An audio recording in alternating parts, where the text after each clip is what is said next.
and welcome to another episode of Anfield Watch. Today, I'm joined by Ronan Murphy, and as you all have guessed from the title of the episode, we are going to be talking about Florian Wirtz and Jeremie Frimpong. Now, Ronan is the Bundesliga expert over at Football Transfers, so he is literally the person to talk to. And initially, I was only going to ask him about Jeremie Frimpong, but then all the news about Florian Wirtz broke on Wednesday morning it was, and we are here talking about it on Thursday morning. I got some information that it is pretty legit, and I think all the German media is reporting that he definitely met with Liverpool. Now, obviously, some part of the club side of the media, they're denying rumours, but not fully denying it. There is a suggestion that he is a target for Liverpool. So to start off with, I really just wanted to ask you about his background, because he's been around forever and he hasn't been without controversy. Obviously, when he first moved to Cologne, from Cologne, to Bayer Leverkusen, there was a bit of a media uproar, shall we say, in terms of that's a transfer that doesn't normally happen. Like, there's a gentleman agreement between clubs from that region in Germany in terms of not allowing or agreeing that they don't sign academy players between each other.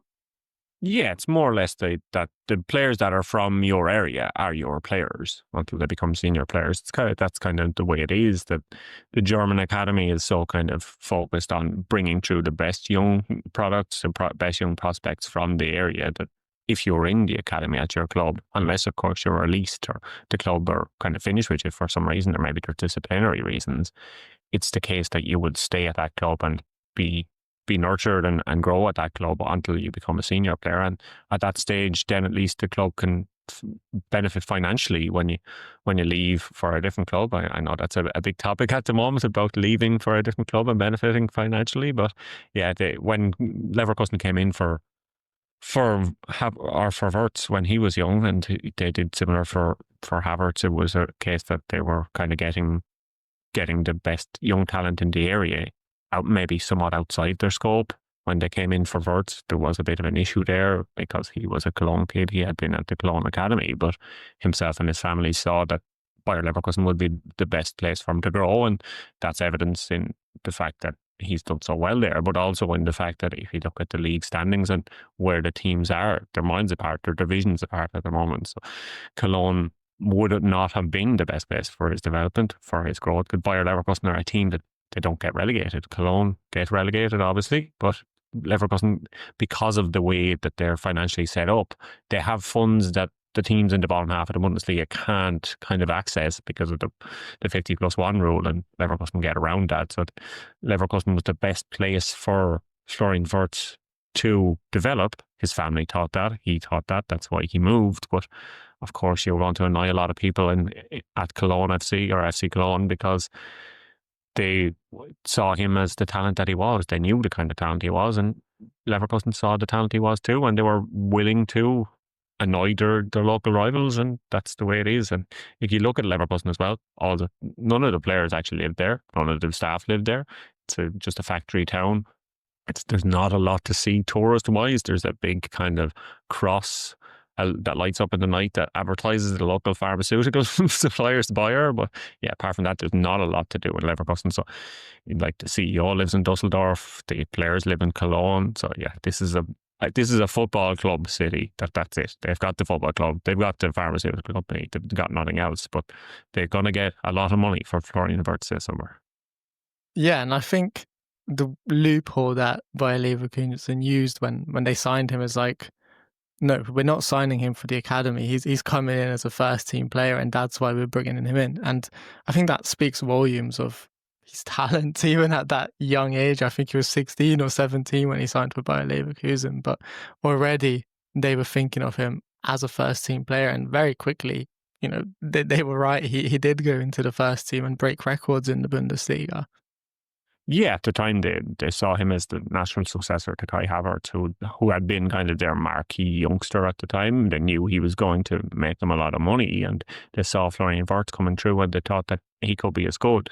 Perhaps at the time they didn't think he would be better, but he has turned out to be better. But yeah, if you look at Florian Wirtz now, he's probably the best player in Bayer Leverkusen history, and they've had like brilliant players before, of course, back in the 90s, Michael Ballack, obviously, but Florian Wirtz, he's won the Bundesliga with them. He was crucial in winning Bundesliga. Got the European final. They won the cup with them. Bayer Leverkusen are not a team with a lot of trophies. When I visited a couple of years ago, and you went in, you come in the downstairs above you before you go up in the stairs in the kind of main foyer area. There was the UEFA Cup and one domestic cup. That was all that was in it. Just 2 trophies that they'd won once each. It wasn't that we'd won this 6 or 7 times. No, this is not a story club with lots of. They've obviously played in European Cup finals or whatever, but they had not been winning trophies. So he kind of pushed them over the line. He won them more trophies than they won before. So Florian Wirtz, the best player in their history. So yeah, you do everything you can to sign a guy like this. He's just turned 22 years old, obviously has close to 200 appearances for Bayer Leverkusen. Do you feel like now is the time for him to move on? Yeah, I think it is. I think if you look at the way his career has developed so far, and even last summer he was on the market and he was being linked with various clubs. The advisors he has around him, he's very close to his family. His dad is his agent, obviously, but every kind of step so far in his career seems to be the right one for him, and he's made the right decisions at the right times. And it seemed as if he might even stay at Bayer Leverkusen for another season. But I think with the upheaval that they're having at the moment, Xabi Alonso obviously leaving is a big one for Leverkusen. It is the right time for him to leave because he's not going to develop anymore under a new coach coming in, because that new coach has to settle themselves. Erik ten Hag is one of the names obviously being mentioned. Cesc Fabregas is kind of out of the running at the moment. So I'm not sure he's going to develop that much under Erik ten Hag. We didn't see it too much at Manchester United, so I'm not sure you would see it for Florian Wirtz at Leverkusen. So now does seem like the ideal time for him to leave and see what he can do, because he has the World Cup coming up as well with Germany next summer. So this is going to be a huge year in his career. So he probably wants to make that next step personally as well as to a different club. I wanted to go back a little bit and talk about his ACL injury, because we don't normally see players recovering that quickly and that effectively from those kind of injuries. Why do you think he is able to overcome that massive injury and bounce back as quickly as he did? I think it probably helps by the fact that he's playing for a club that's run by a pharmaceutical company. So there is no better place, probably there's no better doctors, no better scientists that you could have looking after an injury or something like this type. And you see that they have every kind of facility or everything that they need at Leverkusen. Everything is state of the art there. They have all those kind of the cryogenic chambers and the low altitude running and all those sort of machines. So if there is a place to recover from injury, it's probably there, and that has helped him. And I think he's very determined. He wanted to get back. He got back ahead of schedule, obviously, and he wanted to help the team, and that's what he did. And yeah, that any club that would sign him would be lucky to have a player that's that determined and wants to come back like that, because we've seen other players and they've got injured and that was kind of the end of their career, or they never were the same again. But if you look at Florian Wirtz, I don't think he's any different now. I don't think he's any worse. I think he's developing as we would expect him, injury or no injury. Talking about clubs that are signing him, obviously Bayern Munich is, for any German player, the sort of pinnacle of their career, or the club that they want to go to.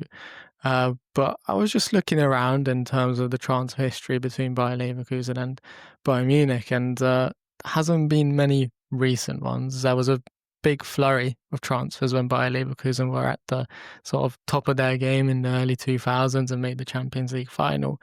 But since then, they don't tend to sell to Bayern Munich, and I think a lot of German clubs would prefer not to do that as well. So how likely do you think it is that Bayern Munich could sign him, and that Bayer Leverkusen would be willing to let him go to Bayern Munich as well? Yeah, so I suppose we haven't seen a lot of transfers between two clubs recently because there hasn't actually been that many players in the Leverkusen team before last season. Maybe that Bayern Munich would have thought were up to their standard or they didn't want to sign them. We know there's obviously the running joke that Bayern just buy the best of the rest of the Bundesliga, but if they were doing that, they probably wouldn't have been looking at the Leverkusen squad in maybe the early 2020s or the 2010s anyway. So that's probably why that hasn't happened as much as you would expect. They tried to sign Jan Ta. That kind of was very muddied in the press and it caused a falling out between the clubs to more so than there maybe was before. And at the moment, you're kind of seeing that Fernando Caro, the CEO of Leverkusen, and Max Eberl, the sporting director of Bayern Munich, they don't really get on at all. They've had a kind of a war of words in the media. They've said very bad things about each other. So if the negotiations between those two teams are to continue, or what's going on at the moment, Max Eberl is not involved in it whatsoever. He is being left out of the picture because the relationship is so strained. So, yeah, the Bayern Munich, they are a team that usually get what they want. Obviously, there's a couple of examples in the past. Kai Havertz being maybe the one notable exception of a German player that Bayern Munich wanted that they didn't sign. But when Bayern Munich want German players, they usually end up signing them because it's the best place to play in Germany. It's the team that's going to challenge for the Champions League. If you look at someone like Florian Wirtz, he would be a guaranteed starter every week there, whereas maybe the same couldn't be said if he went to a Manchester City. The same definitely couldn't be said if he went to Real Madrid. I think in my opinion, he's definitely good enough to start every week for Liverpool. But the way the other teams operate, Bayern Munich, aside from Liverpool, Bayern Munich is probably the best destination for him because he would fit in a kind of a trio of attackers behind Harry Kane, and he'd also be playing with Jamal Musiala week in, week out, which would be brilliant for Germany ahead of the World Cup. So there is a lot of reasons for him to go to Bayern Munich, but there's 150 million reasons why he won't go to Bayern Munich, because they will have to sell players to be able to afford them, because they will need to balance the books. Players like Kingsley Coman maybe will have to be sold, or Sacha Boey, or players that maybe don't have the same sort of market values. Bayern Munich, if they were to sign Florian Wirtz, they'll probably have to sell a lot of players first. Do you think this is the reason why Liverpool have invited him to Blackpool so early on in the transfer window hasn't even started, but you mentioned this about Bayern Munich not being able to afford him right now. Liverpool, on the other hand, they've got the Moises Caicedo money. They haven't spent that. The 111 million that was agreed with Brighton, that's still there. In terms of PSR last season as well, last summer really, Liverpool didn't spend a lot of money. So there are funds there, and in theory, Liverpool probably could afford him without needing to sell anyone. Do you think that then does give Liverpool a bit of an advantage here?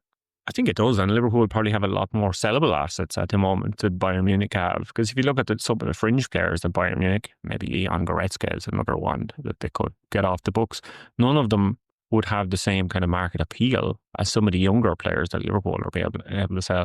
Obviously, I'm very fond of Queeveen Kelleher, but he is a player that should get a fifth of what you're going to pay for Wirtz this summer. So, yeah, why not kind of go in for him now? Make it clear that you want him at the club because he is one of the best young players in the world. He's one of the best players in the world. Why wouldn't you want to sign him? The only thing is the fee is astronomical, obviously, but if you have the money, is it worth the gamble? Speaking as a Bundesliga expert, how likely do you think it is that he ends up at Liverpool this summer? I always seem to think that German player is most likely going to end up at Bayern Munich. That's all. That always seems to be the way. This seems to be the biggest stumbling block. Out of these clubs that aren't not Bayern Munich, Liverpool seems to be the most rounded or the best fit for him. Because Manchester City, Pep Guardiola would probably coach everything out of Wirtz, and we'd probably end up seeing kind of this robotic player that we've seen other players that have that kind of technical skill that he has. Jack Grealish comes to mind hugely. What has happened to Jack Grealish at Man City? I'm not saying that he's the same sort of player, but you could see the same kind of dullness that we've seen from Grealish rather than the excitement that we used to see where he signed for Man City. Real Madrid, I think they're going to have to wait a couple of years till his contract goes up if they want to is over before they try to sign him, because that's their approach to signing players we've seen. So yeah, Liverpool is definitely the best fit outside of Bayern Munich. But like I said earlier, Bayern Munich is a fantastic fit for him. They just have to find the money. So it's basically, can Bayern Munich pay for you and where you want to go? And if Liverpool do get Florian Wirtz, what kind of player will they be getting? Yeah, I think he's going to be one of the best players in every team, regardless of where he played, because he's brilliant on the ball, but he's just as good off the ball. If you look back to when he came back at the start of this season and he played in the Super Cup, he hadn't started. He was on the bench for Bayer Leverkusen. They were losing to Stuttgart. He came on, he changed the game, and he changed the game with not only an assist and not only kind of helping the attack, but he was helping win the ball back. He was providing a sense of urgency. He is a pressing monster. He runs relentlessly. He's got great off the ball and on the ball intelligence. So he's kind of the ideal attacker that you would want. And I know maybe sometimes in European games we haven't seen it, but I think this Bayer Leverkusen team overall this season were maybe burnt out by last season's kind of endeavours.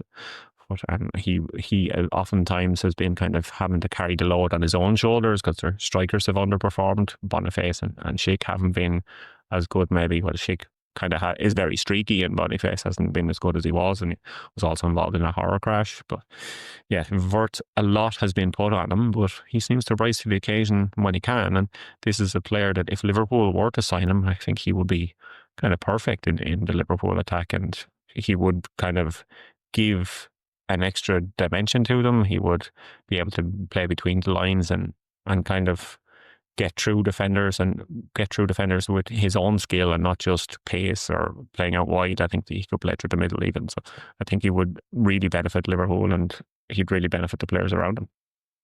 I like the sound of that. You're getting my hopes up a little bit, but just a little bit.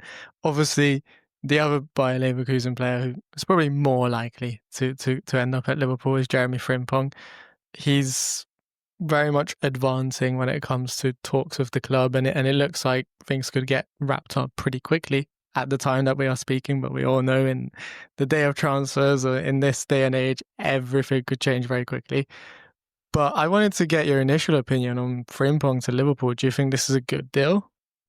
Yeah, I think financially it's a fantastic deal. If you look at the ETV on football transfers at the moment, the estimated transfer value, it's €55 million, and Liverpool seem to be getting for €35 million, a bargain because of his release clause. And yeah, if you can get kind of one of the most exciting right wing backs or right wingers or right backs, depending on where you play him, he is going to be a kind of a steal at that price for Liverpool. And if you look at the kind of reports at the moment on the transfers podcast last week, they were talking about how the Liverpool are kind of buying for, rather than position, they're buying kind of the abilities, and they're buying kind of what they need to play, rather than we're buying a right back. We're buying what we need to play, kind of.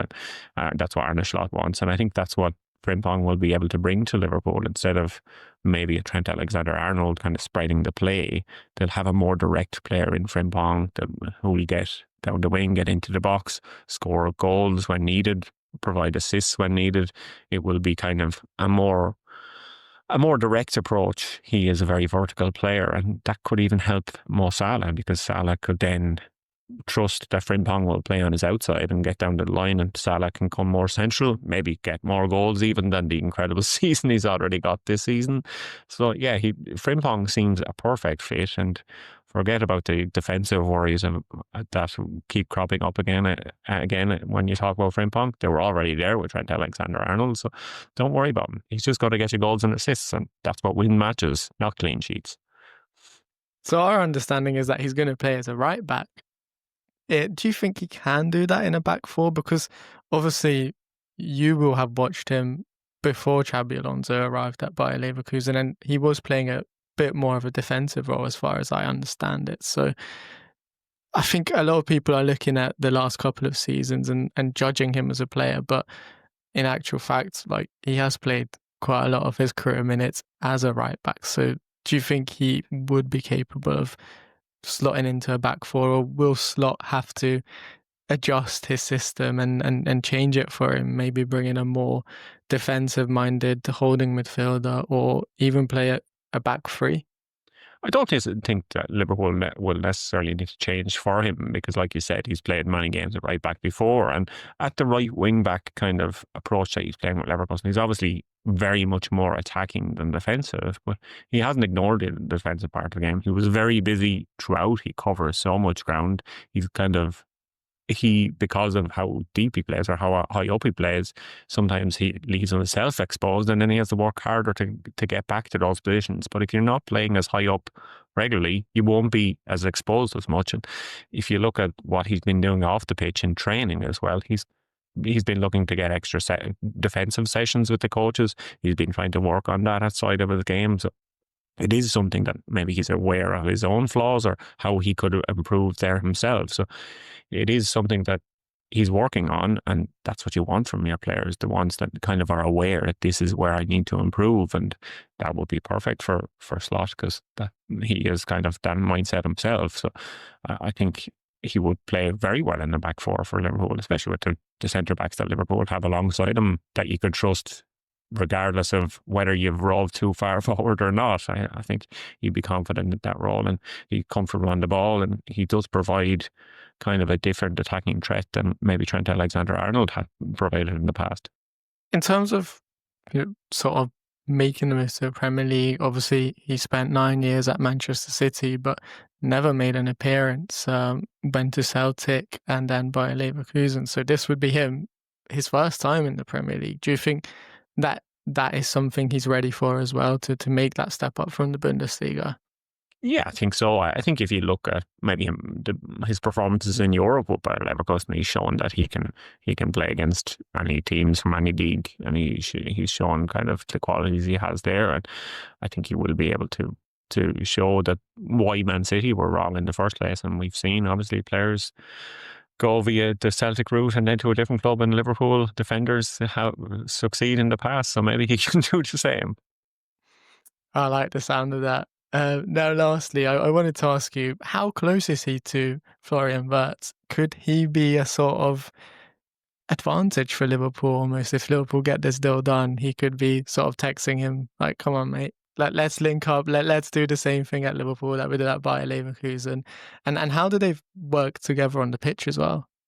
I don't know necessarily if they're texting all the time, but if you've seen anything from Frimpong or even talked to Frimpong, he's a very lively character. He's a very bubbly personality. He would be great to have in the dressing room. So if he was to put a bit of pressure on Florian Wirtz, I don't think Liverpool would mind that too much. And he does seem like the type that would definitely do it. He seems like he's outgoing enough and confident enough. So yeah, I can turn this lad's arm. I can get him to come to Liverpool with me, and we can make a career there. And as for the second part, yeah, they do kind of because of the way Wirtz plays for Leverkusen, he could end up anywhere kind of in the attack. And I know sometimes, often he operates a bit more on the left, which would be opposite Frimpong, but you've seen them that work for Leverkusen time and again when they are playing even on opposite sides of the pitch rather than playing on the same side of the pitch, that Frimpong is someone that can appear at the back post and can score goals, and he did a lot of that last season. And Florian Wirtz